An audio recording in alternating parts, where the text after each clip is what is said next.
Salam sejahtera. Pernah berang ditanya, dah baca ke belum buku Hana? Polis diseru, kutip lelaki ini. Baru-baru ini ada satu video yang kita nampak apabila media ataupun wartawan mengasak seorang kononnya yang berang. Kononnya cuba mempertahankan Islam. Ditanya, dah baca ke belum buku Hana? Dia berang dengan wartawan tersebut. Hari ini ada seorang pula pempengaruh media sosial, yaitu Datu Said Azwan atau DSA, menyuruh agar pihak polis menangkap Presiden Pertubuhan Kebajikan Darul Islah Malaysia Perkid, Mas Rizzi Saad, yang dilihat kerap membuat kenyataan berbaur hasutan. Ahli perniagaan itu yang menggelarkan dirinya sebagai Ustaz Tiga Suku menyifatkan individu ahli perniagaan itu yang menggelarnya sebagai Ustaz Tiga Suku menyifatkan individu berkenan hanya mahukan populariti. Dia nak terkenal, jadi dia panggil wartawan buat sidang media. Mudahnya nak jadi terkenal kan? Tunggang saja mana-mana isu, tunggang saja mana-mana kontroversi, terutamanya yang melibatkan bangsa dan agama, panggil media, confirm nama akan jadi terkenal. Tapi itulah kata Datu Said Azwan. Beliau menyeru agar pihak polis menangkap Presiden Perkid itu kerana kerap membuat kenyataan berbaur hasutan. Ahli perniagaan itu yang menggelarnya sebagai Ustaz Tiga Suku menyifatkan individu berkenan hanya mahukan populariti. Jadi selain daripada memanggil wartawan buat sidang media, cara lain untuk jadi populariti, popular dengan segera ialah kena tangkap cepat-cepat. Macam itulah. Polis tangkaplah mamat ini, kata Datu Said Azwan, DSA.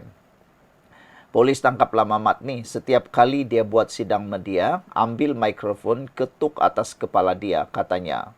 Sudahlah, kita mahu maju ke depan. Orang yang sama bercerita serupa orang tidak ada ilmu, kata DSA lagi. Dia bercakap tentang jangan usik orang Islam. Siapa yang usik? Soal DSA. Kamu saja yang mendakwa umat Islam kini diganggu-gugat.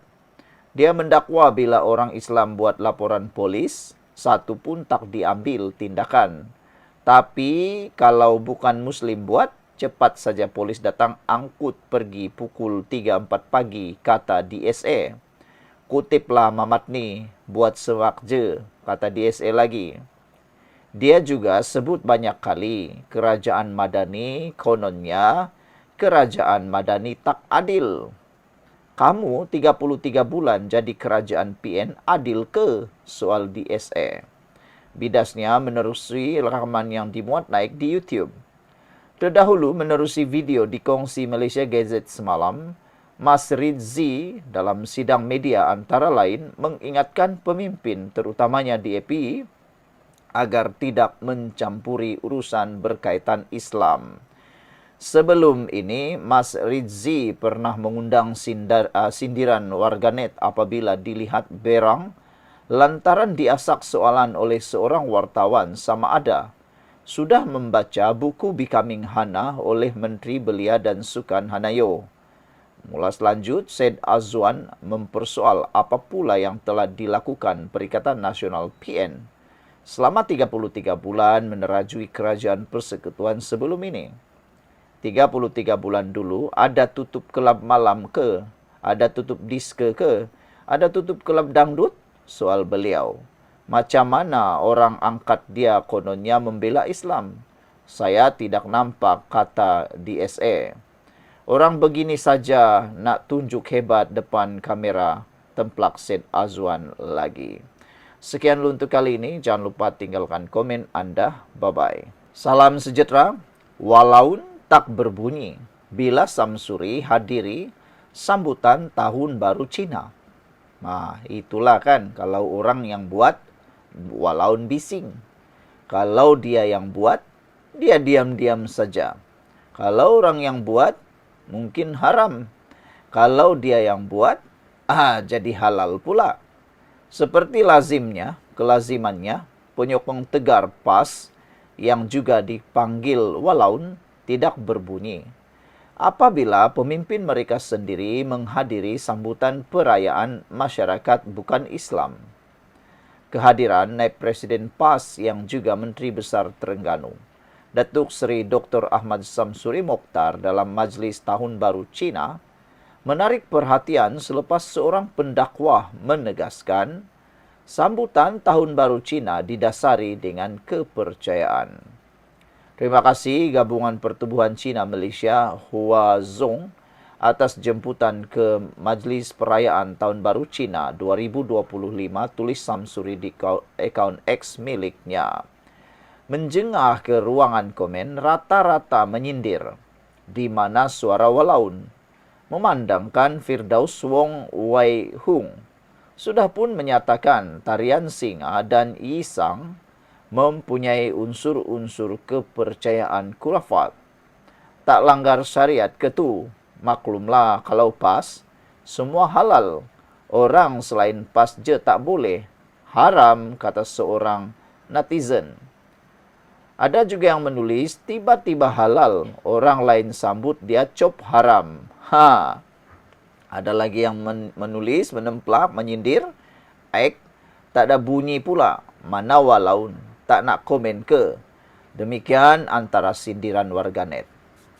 Dalam masa sama, terdapat juga netizen yang menganggap boleh sahaja meraihkan perayaan bukan Muslim asalkan tidak terlibat dalam aktiviti keagamaan. Walau bagaimanapun, Samsuri yang dilabel sebagai sentris dinasihatkan agar berhati-hati dengan gejala berpuak dalam PAS. Good, yang amat berhormat seorang sentris. Perkara mudah dalam hidup jadi sukar bila kumpulan righters and lefties dalam PAS buka mulut. Hati-hati YB. Dalam PAS, sentris dilabel sebagai pro-DAP. Tulis pengguna X Abdul Aziz bin Abdullah. Saudara-saudara sekalian, itulah dia yang berlaku hari ini. Apabila diseru di mana walaun tak berbunyi bila Samsuri hadiri sambutan Tahun Baru Cina. Saudara-saudara sekalian, terdahulu sebelum itu, pemuda DAP telah pun menyekolahkan Akmal Saleh agar berpolitik secara baik. Ketua Pemuda UMNO, Datuk Dr. Akmal Saleh diingatkan bahawa bukan parti beliau sahaja yang mempunyai prinsip menjaga agama, bangsa dan tanah air, tetapi parti-parti lain termasuk DAP juga mempunyai prinsip sedemikian. Penolong Setiausaha Publicity DAP SY Kebangsaan, Syahera Ghaffar berkata, sungguh pun DAP dan UMNO berlainan parti politik, namun asas dan tujuan parti-parti politik yang wujud di Malaysia ini tidak banyak bezanya. Saya ingin mengajaknya untuk beringat bahawa UMNO sama juga dengan DAP serta parti-parti politik lain memainkan peranan mempertahankan kemerdekaan dan kedaulatan negara ini. Kita sama-sama mahukan keamanan, kemerdekaan dan kedaulatan yang selama ini kita rasa berterusan, katanya lagi. Sekian untuk kali ini. Jangan lupa tinggalkan komen Anda